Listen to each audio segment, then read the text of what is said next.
Ayun guys, mag-update lang tayo ng mais, sweet pear. Ngayon ay due date, kaya bukas anihin na natin to.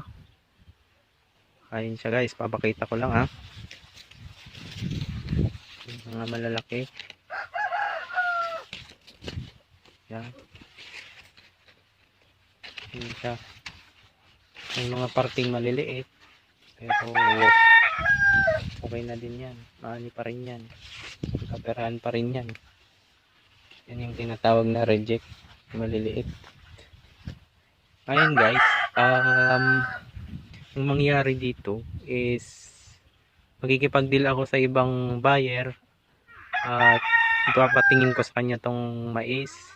Dito na kami magdi-deal at magpag-uusapan namin tong mais kung magkano yung presyo niya. Pero kung hindi ko naman nagustuhan yung presyo niya at yun nga hindi kami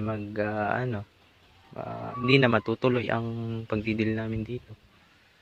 Doon na lang tayo sa per kilo. Kasi sa pakyawan ito papakyawin niya lahat to.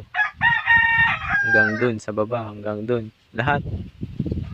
Ngayon baka kasi babaratin o pepresyohan ng mababa, di tayo ang lugi.